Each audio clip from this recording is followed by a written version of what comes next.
नमस्कार। हमारे चैनल में आपका स्वागत है। मैं हूं रामचंद्र मौर्य।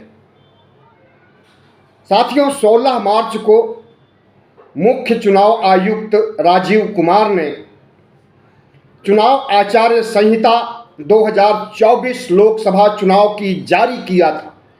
तो उसके साथ ही उन्होंने हिदायत दिया था कि इस चुनाव में धर्म और जाति का इस्तेमाल नहीं किया जा सकता है सियासी पार्टियों के द्वारा। लेकिन प्रधानमंत्री नरेंद्र मोदी चुनाव आचार संहिता शुरू होने से पहले से ही मंदिर दर मंदिर भटक रहे हैं। यहाँ तक कि अयोध्या में 22 जनवरी का उद्घाटन और प्राण प्रतिष्ठा का कार्य भी कर चुके हैं और अभी उनकी सियासी गतिविधियों में धर्म का इस्तेमाल बड़े पैमाने पर चुनाव के दौरान होना बाकी है। जितनी आचार संहिता की धज्जियां प्रधानमंत्री नरेंद्र मोदी अकेले उड़ाते हैं, उतनी धज्जियां पूरा विपक्ष नहीं उड़ा पाता है। लेकिन कार्रवाई प्रधानमंत्री के खिलाफ नहीं होती है, विपक्ष के खिलाफ होती है। बहरहाल आज हम चुनावी आचार संहिता और चुनावी एजेंडों पर, चुनाव जीतने के तौर तरीकों पर नहीं, बल्कि भारतीय जनता पार्टी के असली चाल चरित्र चेहरे की ओर इंगित करने जा रहे हैं। अंधविश्वास, पाखंड, छुआछूत और ब्राह्मणवाद जितना भारतीय जनता पार्टी में भरा हुआ है और धर्मनिरपेक्षता के खिलाफ जितना जहर भारतीय जनता पार्टी और आरएसएस में भरा हुआ है, आज हम उसका उद्घाटन करेंगे और आपके सामने आरएसएस और भारतीय जनता पार्टी के चाल चरित्र चेहरे का भंडाफोड़ करेंगे। सब्सक्राइब कर लीजिए हमारे चैनल को, इससे हमें मजबूती मिलेगी, ताकत मिलेगी। तो साथियों, इस देश में अंधविश्वास और पाखंड का बोलबाला इतना कि हमारे chief justice of India DY Chandrachud भी भगवा वस्त्र पहनते हैं और मंदिर दर मंदिर टहलते हैं, पूजा करते हैं, आरती उतारते हैं और इतना ही नहीं, हर सोमवार को व्रत भी रहते हैं। उन्हीं के वायरल एक वीडियो से के आधार पर हम ऐसी बातें कह रहे हैं। हमारा देश विज्ञान की ओर आगे बढ़ रहा है, टेक्नोलॉजी के सहारे तरक्की कर रहा है, अंधविश्वास पाखंड से मुक्ति पा रहा है और संविधान ने खुद हमें अंधविश्वास पाखंड से दूर रहने के लिए अनुच्छेद और धाराएं तमाम बनाई हैं। लेकिन जो अनुच्छेद और धाराएं हैं उसका पालन नहीं हो रहा है, उसे लागू नहीं किया जा रहा है, क्योंकि संविधान भारतीय जनता पार्टी के चाल चरित्र चेहरे को उजागर कर देगा और अंधविश्वास और पाखंड के खिलाफ है हमारा भारतीय संविधान, जिसे डॉक्टर भीमराव अंबेडकर की अध्यक्षता में बनाया गया था। तो उस संविधान को ही खत्म कर देने की बात आज जोर शोर से चल रही है। भारतीय जनता पार्टी और आरएसएस के लोग, भगवा गैंग के लोग संविधान को खत्म करने की बात कर रहे हैं। बात हम कर रहे हैं कर्नाटक के सांसद अनंत हेगड़े की, जिन्होंने कहा कि 370 पार, 470 पार अगर सीटें आएंगी तो हम संविधान को ही खत्म कर देंगे, संविधान को बदल देंगे और भगवा संविधान बना करके उसे देश में लागू कर देंगे। तो क्या हमारा देश अब भगवा संविधान पर चलेगा? भगवा संविधान का मतलब मनुस्मृति का संविधान, मनुस्मृति के संविधान का मतलब है अंधविश्वास, पाखंड और ब्राह्मणवाद पर आधारित संविधान। तो क्या हमारे देश में अब धर्मनिरपेक्षता खत्म होगी, वैज्ञानिक सोच खत्म होगी और मनुवादी सोच पनपेगी। 4000 साल पहले की वर्ण व्यवस्था के दंश को हमें फिर से झेलना पड़ेगा। ओबीसी, एससी, एसटी के समाज के लोगों को फिर से उन्हें वर्ण व्यवस्था के कर्म के आधार पर उन्हें अपने जाति के लिए निर्धारित कर्म को ही करना पड़ेगा। चमार को चमड़े का काम करना पड़ेगा, कोयरी, मुराई और कुशवाहा को सब्जी उगाने और सब्जी बेचने का ही काम करना पड़ेगा। अहिर और ग्वाले को दूध का ही उत्पादन करना होगा, गाय भैंस का ही पालन करना होगा। और जितनी भी जातियां हैं, पाल हैं, गड़रिया हैं, क्या इन्हें बकरी चराने के लिए फिर से जंगल में छोड़ दिया जाएगा? निषाद और केवट हैं, क्या ये नाव चलाकर के ही अपनी जीविकापार्जन करेंगे? जी हाँ, जिस देश में हमारा संविधान लागू हुआ है उस देश के संविधान को, उस देश के लोकतंत्र को खत्म करने के लिए आरएसएस और भारतीय जनता पार्टी ने अपने एजेंडे में शामिल कर लिया है। और अब वह चीख चीख करके कहने लगा है कि हम संविधान बदल देंगे वर्ण व्यवस्था लागू करने के लिए, अंधविश्वास पाखंड लागू करने के लिए, कुल मिलाकर के मनुस्मृति को लागू करने के लिए। आज हमारा देश वैज्ञानिक सोच के आधार पर चल करके कितना तरक्की कर चुका है।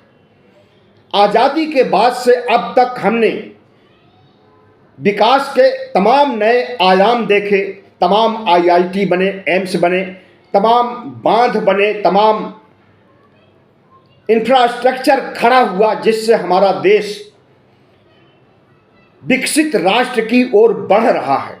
अभी वहां तक पहुंचा नहीं है, पहुंचने में समय लगेगा, विकसित राष्ट्र बनने में समय लगेगा। प्रधानमंत्री की नरेंद्र मोदी की मानी जाए तो 1947 में हमें आज़ादी मिली है और 2047 में हमें विकसित राष्ट्र मिलेगा, हमारा देश विकसित राष्ट्र बनेगा। लेकिन हम दावे के साथ कह सकते हैं कि जिस अंधविश्वास और पाखंड की ओर हमारे देश को झोंका जा रहा है, अगर यही गतिविधियां चलती रही तो हमारा देश विकसित राष्ट्र बनने के बजाय आज जो उपलब्धियां हमने हासिल की हैं वो उपलब्धियां भी खो जाएंगी, तिरोहित हो जाएंगी। अगर आरएसएस और भारतीय जनता पार्टी का राज आगे भी कायम रहेगा तो न सिर्फ संविधान खत्म होगा, लोकतंत्र खत्म होगा, बल्कि इस देश के बहुसंख्यक को गुलाम बनाया जाएगा। बहुजन समाज जो 85% है उसे फिर से वर्ण व्यवस्था का दंश झेलना पड़ेगा और ब्राह्मणों सवर्णों की गुलामी करनी पड़ेगी, जैसा कि 4000 साल पहले मनुस्मृति युग में किया करते थे। आरएसएस को भारतीय संविधान कभी भी पसंद नहीं था। संविधान के निर्माण काल से ही इसका विरोध होने लगा था आरएसएस के द्वारा।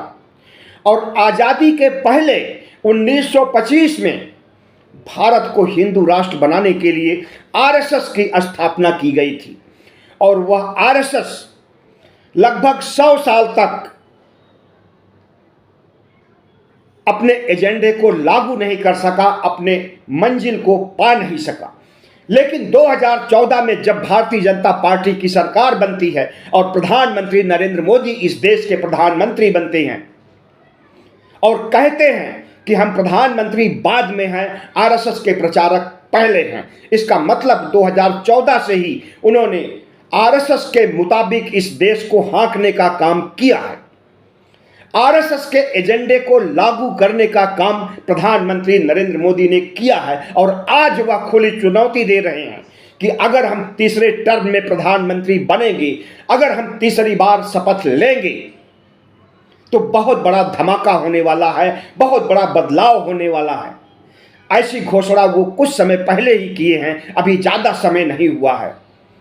इसका क्या अर्थ निकाला जाए कि क्या धमाका होगा, क्या बदलाव होगा? जीएसटी तो आ ही चुका है, नोटबंदी तो हो ही चुकी है और भी तमाम धमाके हो ही चुके हैं। अब कौन सा धमाका बाकी है?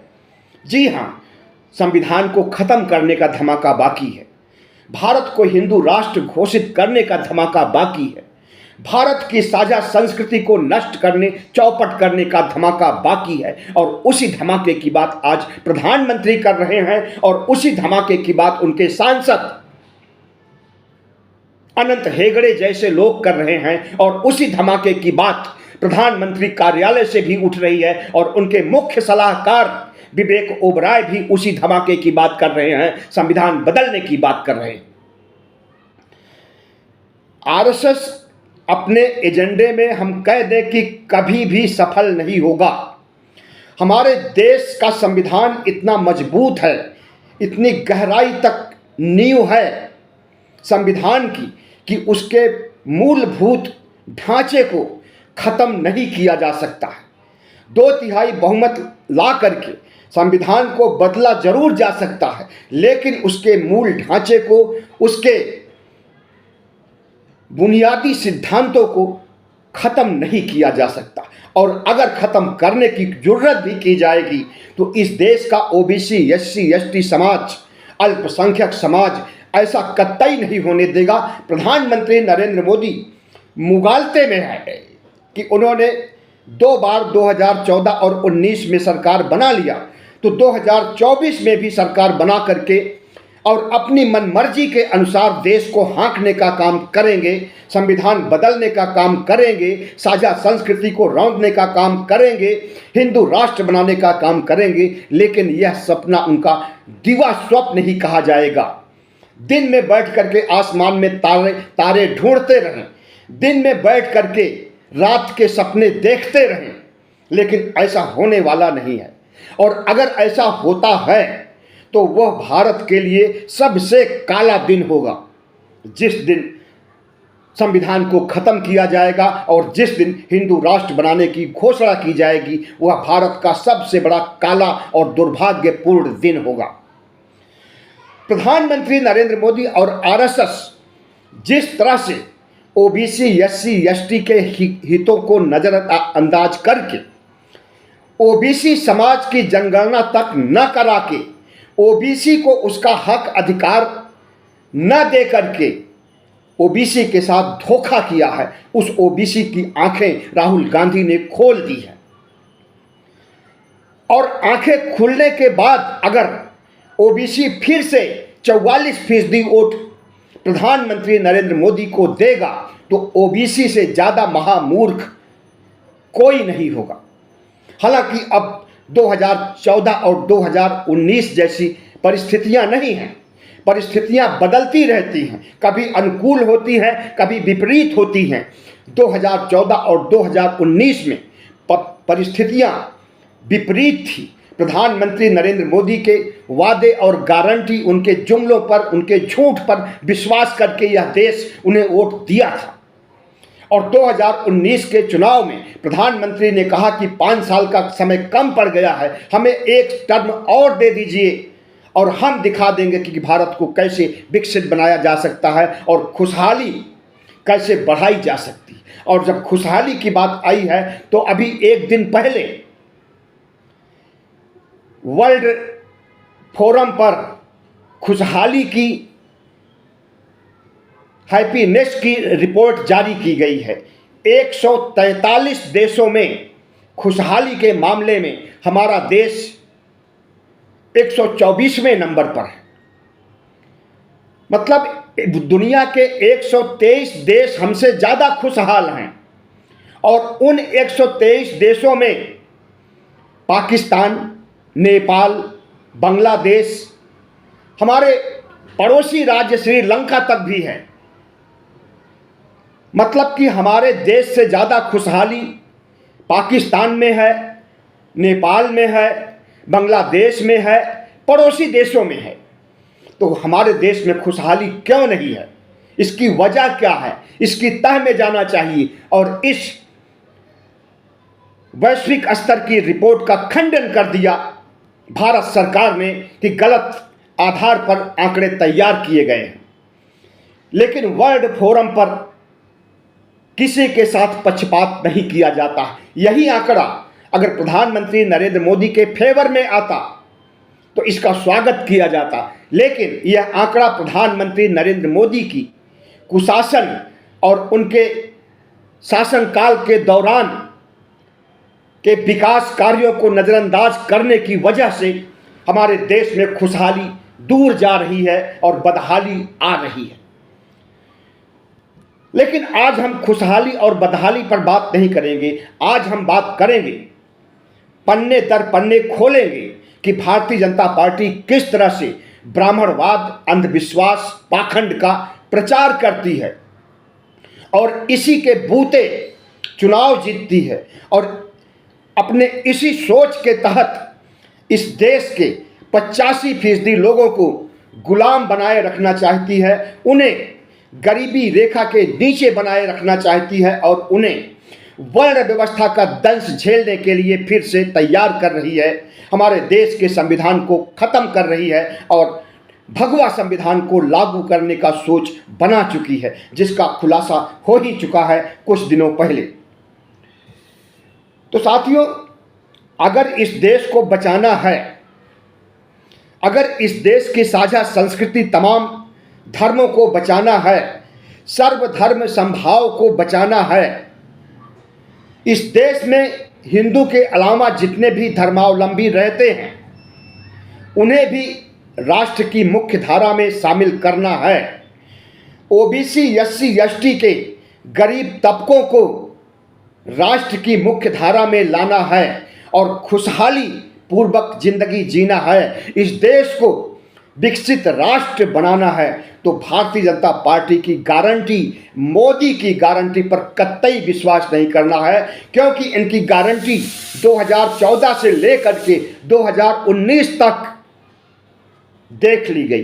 जो जो भी गारंटी दिए उसमें असफल रहे, चाहे वो युवाओं को 2 करोड़ नौकरियां हर साल देने की बात हो, किसानों की आमदनी दोगुनी करने की बात हो,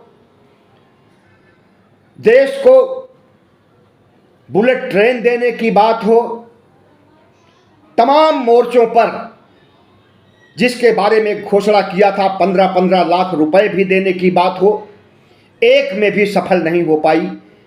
स्मार्ट सिटी एक भी नहीं बन सकी। आज तक 10 साल बीत चुके हैं, एक भी गोद लिए हुए गांव, सांसदों के द्वारा जो गोद लिए गए थे गांव, उनकी चर्चा नहीं होती है, क्योंकि उन गांव की बदहाली आज भी वैसी ही है जैसे पहले थी। तो प्रधानमंत्री नरेंद्र मोदी चुनाव 6 महीने रह गया उसके पहले से ही धर्म, अंधविश्वास और पाखंड का प्रचार करने के लिए मंदिर दर मंदिर टहलने लगे। आपने देखा होगा कि 22 जनवरी के पहले प्रधानमंत्री नरेंद्र मोदी दक्षिण भारत की हर मंदिर का दौरा किए, चंदन लगा करके, पीतांबर पहन करके और भगवा कपड़े पहन करके जिस तरह से उन्होंने मंदिर दर मंदिर दौरा किया और वहाँ के पंडे पुजारियों को साधने का काम किया, उस प्रदेश की जनता को, दक्षिण भारत की जनता को धर्म की चाशनी चटाने का काम किया। लेकिन दक्षिण भारत सनातन धर्म विरोधी है। तमिलनाडु और केरल और जितने भी दक्षिण भारत के राज्य हैं वहां पर सनातन धर्म को ठेंगा दिखा दिया गया है। आज से नहीं, पेरियार रामास्वामी नायकर के समय से ही पेरियार एक ऐसे शख्स हैं जिन्होंने नास्तिकता के सिद्धांत को चलाया और ब्राह्मणवाद के पाखंड को, ब्राह्मणवाद के ईश्वरवाद को खत्म करने का बीड़ा उठाया और खत्म भी कर दिया। आज भी सनातन धर्म दक्षिण भारत में नहीं है। सनातन धर्म के नाम पर जो कुछ मंदिरें हैं उसमें बैठे साधु संत ही सनातन धर्म को मानते हैं। बाकी तमिलनाडु के लोग, केरल के लोग, आंध्र के लोग, तेलंगाना के लोग धर्मनिरपेक्ष हैं। इन्हें हम नास्तिक नहीं कह सकते, इन्हें हम धर्महीन नहीं कह सकते हैं, इन्हें हम धर्मनिरपेक्ष कह सकते हैं कि सभी धर्मों में उनका विश्वास है और किसी भी धर्म में विश्वास नहीं है। किसी एक धर्म को प्रमोट नहीं करना चाहते हैं, किसी एक धर्मावलंबी को अपना हमदर्द, अपना साथी, अपना वोटर नहीं मानते हैं, बल्कि हर धर्म के लोगों के साथ उनका साझा प्यार है और यही होना भी चाहिए इस लोकतांत्रिक धर्मनिरपेक्ष राष्ट्र में। लेकिन भारतीय जनता पार्टी न सिर्फ अंधविश्वास पाखंड को बढ़ावा देती है, बल्कि जब राफेल की पहली खेप आती है तो नींबू और मिर्च लटका करके हमारे देश का रक्षा मंत्री राजनाथ सिंह अगवानी करता है राफेल की पहली खेप का। नींबू और मिर्च लटका करके संदेश दे दिया कि राफेल अब तुम भारत में आ चुके हो, पाखंडी देश में आ चुके हो, जहां पर नींबू मिर्च लटकाने की परंपरा है, जहां पर जूते टांगने की परंपरा है, जहां पर हाड़ी को काली करके टांगने की परंपरा है। इससे अनिष्ट मिटता है, पाप मिटता है और पुण्य आता है। ऐसी सोच वाला देश है हमारा भारतवर्ष। पूरा देश नहीं है, कुछ पाखंडी अंधविश्वासी और ढोंगी ही इन अंधविश्वास का प्रचार करते हैं और इन अंधविश्वासों की मान्यता देते हैं। बाकी हमारा 85% समाज, आधे से अधिक समाज ऐसे अंधविश्वास और पाखंड को ठोकरें मारता है, लात मारता है। लेकिन जिस दिशा में हमारे समाज को ले जाया जा रहा है उसमें हम चर्चा करने की, आज के वर्ण व्यवस्था स्थापित करने वाली सोच रखने वाली भारतीय जनता पार्टी के समय में ओबीसी समाज का एक उप मुख्यमंत्री भी नीच होता है। राष्ट्रपति चाहे भले ही दलित आदिवासी हो, लेकिन वह नीच और शूद्र पहले है। जब राष्ट्रपति पद की शपथ दिलानी हुई द्रौपदी मुर्मू को तो उनका शुद्धिकरण किया था। दर्जन भर से अधिक साधु महंत और पाखंडी आकर के मंत्रोच्चारण करके उनका शुद्धिकरण किया, तब उन्होंने राष्ट्रपति का शपथ लिया। लेकिन शपथ लेने के बावजूद उन्हें अछूत माना जाता रहा, नीच माना जाता रहा। इसलिए उन्हें राम मंदिर उद्घाटन के समय नहीं बुलाया गया, प्राण प्रतिष्ठा के समय उन्हें नहीं बुलाया गया, क्योंकि वो एक नीच राष्ट्रपति हैं, एक शूद्र राष्ट्रपति। नए संसद भवन के उद्घाटन के समय भी शुद्धिकरण होने के बावजूद भी राष्ट्रपति को नहीं बुलाया गया वहां पर। द्रौपदी मुर्मू अगर किसी मंदिर में आज भी जाती हैं, द्रौपदी मुर्मू का शुद्धिकरण हो चुका है, इसके बावजूद अगर वो किसी मंदिर में जाती हैं तो वह दर्शन नहीं कर पाती हैं, उन्हें बैरंग लौटा दिया जाता है और दबे पांव वो लौट करके चली जाती। यही हाल रामनाथ कोविंद का भी हुआ था कि उन्हें तमाम मंदिरों से वापस कर दिया गया था, उन्हें दर्शन नहीं करने दिया गया था, क्योंकि एक शूद्र अगर मंदिर में जाता तो मंदिर अशुद्ध हो जाता, इनका ईश्वर अपवित्र हो जाता, इसलिए उन्हें मंदिर में नहीं जाने दिया गया। तो यह देश ऐसा देश है जहां पर एक उप मुख्यमंत्री भी शूद्र है, ओबीसी है, नीच है, तो उसे सवर्णों के बराबर कुर्सी पर बैठने का अधिकार नहीं है। हम बात कर रहे हैं केशव प्रसाद मौर्य की। 2017 में जब केशव प्रसाद मौर्य उप मुख्यमंत्री बनते हैं और बाहर से ला करके क्षत्रिय समाज के व्यक्ति को, जो कि भगवाधारी हैं, उसे मुख्यमंत्री बना दिया जाता है, तो वह मुख्यमंत्री एक नीच समाज के, ओबीसी समाज के उप मुख्यमंत्री को अपने सामने कुर्सी पर बैठे नहीं देख सका और उसे स्टूल पर बैठा दिया, और वह शख्स स्टूल पर बैठ भी गया। दुनिया भर में फदीहत हुई, भारतीय जनता पार्टी की भद पिटी। उसके बाद वैसी घटना नहीं हुई, लेकिन इनकी सोच का तो पता चल ही गया कि एक उप मुख्यमंत्री भी भले ही कितना तरक्की कर जाए, संवैधानिक पद पर बैठ जाए, एक राष्ट्रपति भी भले ही कितना तरक्की कर जाए और राष्ट्रपति के पद पर बैठ जाए, फिर भी वो नीच होता है, फिर भी वो शूद्र होता है। भले ही उसका शुद्धिकरण कर दिया जाए, फिर भी वह नीच होता है और उसे किसी भी मंदिर के उद्घाटन में या किसी भी संसद के उद्घाटन में नहीं बुलाया जा सकता है। यह बात साबित कर दिया है आरएसएस के पाखंडी प्रधानमंत्री नरेंद्र मोदी ने।